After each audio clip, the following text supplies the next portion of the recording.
তো এখন আমি আছি বাংলাদেশে, আর এখন চলে আসলাম ইন্ডিয়াতে। ওই যে দেখেন সামনে বিএসএফ এর চেকপোস্ট দেখা যাচ্ছে। ক্যামেরাতে কতটা দেখা যাচ্ছে জানি না, তবে খালি চোখে এখান থেকে অনেক পরিষ্কার দেখা যাচ্ছে। তো এটাই হচ্ছে সেই সীমানা পিলার যেখান থেকে আমাদের ছোট্ট নদীটির বাংলাদেশের অংশের শেষ, এবং এখান থেকেই নদীটি ভারতের মধ্যে প্রবেশ করেছে। আসসালামু আলাইকুম বন্ধুরা। তো আজকের ভিডিওটা কতটা ইন্টারেস্টিং হতে যাচ্ছে সেটা হয়তো আপনারা ইন্ট্রো দেখেই বুঝে গেছেন, কেননা আজকে আমি গেছিলাম কোনো রকম পাসপোর্ট ভিসা কোনো রকম ইমিগ্রেশনের ঝামেলা ছাড়াই দাদাদের দেশে। তো ভিডিওটা অনেক ইন্টারেস্টিং হয়েছে, তো দেখেন।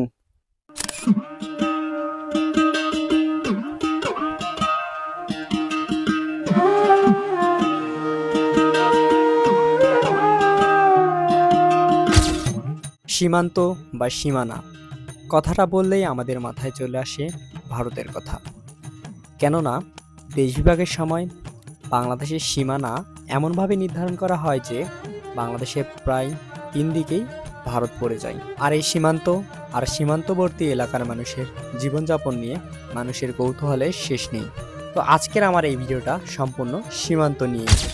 আমার বাসা থেকে ইন্ডিয়ার বর্ডার বেশি দূরে না, আমার বাসা থেকে হাইস্ট হইলে 15 মিনিটের রাস্তা। মাঝে একটা নদী পড়ে, তো ওই নদীটা পার হইলে একটা ছোট্ট গ্রাম আছে, আর ওই গ্রামটার পাশে একদম ইন্ডিয়ার বর্ডার। তো আজকে আমি ইন্ডিয়ার বর্ডারে গিয়ে কি কি করলাম সেইটাই আপনাদেরকে দেখাবো। তো চলেন ভিডিওটা দেখি। তো গাইজ বললামই তো, বর্ডার মাত্র 15 মিনিটের রাস্তা। তো আমি হেঁটে হেঁটেই যাচ্ছিলাম, আর অবশ্যই হেঁটেই যেতে হবে কারণ বর্ডার এলাকা, বুঝতেই তো পারছেন। আর বর্ডারে এখন একটু ঝামেলাও চলতেছে, তো আমাদেরকে হেঁটেই যেতে হবে। তো বন্ধুরা 10 মিনিট হাঁটার পরে আমি চলে আসলাম সেই নদীটার পারে। একদম এখান থেকে 5 মিনিট হাঁটলেই আমরা চলে যাবো একদম ইন্ডিয়ার বর্ডারের কাছে। তো দেখেন নদীটা এখন শুকনা পড়ে গেছে, পুরাই শুকনা। তো বর্ষা সহ অন্যান্য মৌসুমে নদীটা পুরা পানিতে ভরপুর থাকলেও খরার মৌসুমে অনেক জায়গায় 2-3 মাস পানি অনেক কমে যায় এবং অনেক জায়গায় শুকায়ও যায়। তো অন্য সময় আসলে অবশ্যই আমাদেরকে নৌকা দিয়ে পার হতে হতো, তবে এখন শুকনা, তো আমরা হেঁটেই পার হতে পারবো। এই নদীর নাম হচ্ছে ছোট যমুনা নদী, আর এই নদীটি আমাদের দিনাজপুর জেলার পার্বতীপুর উপজেলা থেকে উৎপত্তি হয়েছে। তবে আরেকটি ইন্টারেস্টিং বিষয় হচ্ছে যে নদীটা আরেকটু সামনে গিয়েই ভারতের পশ্চিমবঙ্গের দক্ষিণ দিনাজপুর জেলার মধ্যে প্রবেশ করেছে। তো আমি অবশ্যই আপনাদেরকে নিয়ে গিয়ে দেখাবো যে কোথা থেকে নদীটা ভারতের মধ্যে প্রবেশ করেছে। তো নদী পার করে গ্রামের মধ্যে ঢুকতেই চোখে পড়লো অনেকজন মানুষ ধান শুকানোর কাজে ব্যস্ত ছিল। তো এটা হচ্ছে নদীর এই পারের গ্রামটা। গ্রামটা অনেক ছোট কিন্তু অনেক সুন্দর, গ্রামটা আমার অনেক পছন্দ। তো এখানে এসেই প্রথমে অনেক সুন্দর একটা জারুল ফুলের গাছ নজরে পড়লো। অনেক ফুল ফুটছিল হয়তোবা, কিন্তু ঝরে পড়ে গেছে। তো এখন আমরা যাচ্ছি একদম গ্রামের শেষের দিকে। তো গ্রামের শেষের দিকে যাচ্ছি কারণ এই গ্রামের শেষ যেখানে, সেখান থেকে ভারতের সীমানা শুরু। তো আমরা গুটি গুটি পায়ে গ্রামের মধ্য দিয়ে যাওয়া রাস্তাটি দিয়ে সামনের দিকে এগিয়ে চলেছি, কেননা আমাদের বর্তমান গন্তব্য হচ্ছে আপনাদেরকে বর্ডার দেখানো। আমি এখন যেখানে দাঁড়িয়ে আছি এখান থেকে 10 থেকে 20 পা সামনে এগোলে পারেই ইন্ডিয়ার সীমানা, ইন্ডিয়া বর্ডার। তো আসেন সামনে দেখি। তো এখন আমি আছি বাংলাদেশে, আর এখন চলে আসলাম ইন্ডিয়াতে, অর্থাৎ দাদাদের দেশে। তো গাইস এই সীমানা পিলার থেকে ভারতের জায়গা শুরু হয়েছে, আর আশেপাশে যে ফাঁকা মাঠগুলো দেখতে পাচ্ছেন, যত জায়গা সবকিছুই হচ্ছে ভারতের। আর এই সামনের দিকে একটা বড় মাঠ আছে, অনেক বড় ফাঁকা মাঠ। তো চলেন সামনের দিকে গিয়ে আপনাদেরকে ওই বড় মাঠটাও দেখাই। ইন্টারেস্টিং বিষয় হচ্ছে যে এই মাঠগুলো বা এই ফাঁকা জায়গাগুলো সব ভারতের মানুষের হইলেও এখানে আপনারা ভারতের কাউকে দেখতেই পাবেন না, কেননা এই জায়গাগুলো তারকাটা থেকে একটু বাইরে এবং দূরে হওয়ায় ভারতের মানুষ এখানে খুব কমই আসা যাওয়া করে। তো গাইস সামনে যে মাঠটা দেখতে পাচ্ছেন এটাই হচ্ছে ভারতের মাঠ, আর এই যে রাস্তাটা দেখতে পাচ্ছেন এই রাস্তাটা হচ্ছে আমাদের বাংলাদেশের, আর এই রাস্তাটা সোজাই গিয়ে সামনে ওই ছোট নদীটাতে গিয়ে মিলিত হয়েছে। তো গাইস এখান থেকে আর একটু সামনে গেলেই আমরা দেখতে পাবো বিএসএফ এর চেকপোস্ট এবং ইন্ডিয়ার যে তারকাটা দিয়ে ঘেরা অংশটা ওইটা। তো চলেন সামনে গিয়ে দেখি। তো গাইস আমাদেরকে একটু লুকিয়ে লুকিয়ে ক্ষেতের মধ্যে দিয়েই সামনের দিকে এগোতে হচ্ছে, কেননা বর্তমানে বর্ডারের অবস্থা একটু জটিল, সেটা হয়তো আপনারা সবাই জানেন।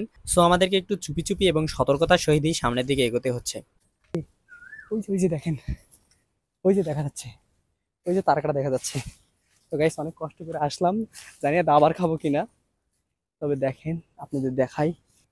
ওই দেখা যাচ্ছে বিজিবিদের ক্যাম্প, ওই যে ওখানে দেখেন ইন্ডিয়ার মানুষও দেখা যাচ্ছে, আর তারকাটার ওই পারে আছে।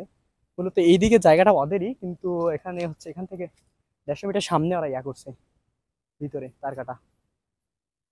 তো দেখেন দেখা যাচ্ছে।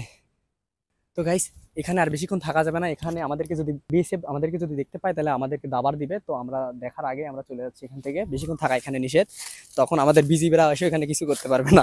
তো আমরা চলে যাচ্ছি, আসেন সামনে আপনাদেরকে নিয়ে গিয়ে দেখায় আমাদের হচ্ছে নদীটার শেষ শেষ যে পিলারটা আছে, নদীটা যেখান থেকে ইন্ডিয়ার মধ্যে ঢুকে গেছে, তো এটা আপনাদেরকে দেখাচ্ছি, চলেন।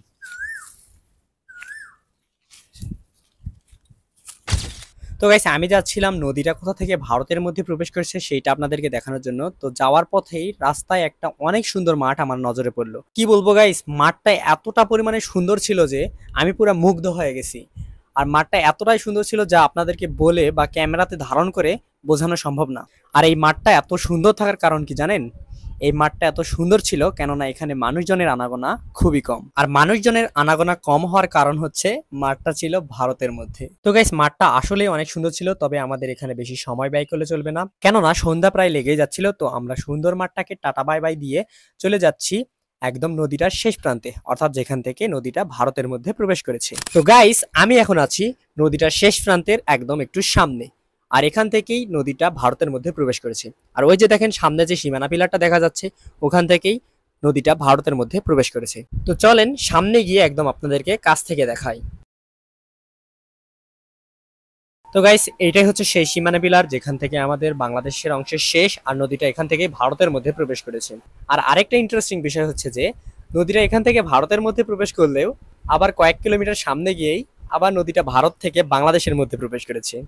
তো গাইস, আজকের ভিডিওটা আমাকে এখানেই শেষ করতে হচ্ছে। আর ভিডিওটা কেমন লেগেছে আর আপনারা ভিডিওটা কোথা থেকে দেখেছেন অবশ্যই কমেন্ট করে জানাবেন। তো সামনে আরো সুন্দর সুন্দর ভিডিওতে আপনাদের সঙ্গে দেখা হবে। তো ততক্ষণ পর্যন্ত আপনারা সবাই সুস্থ থাকবেন, ভালো থাকবেন। আল্লাহ হাফেজ।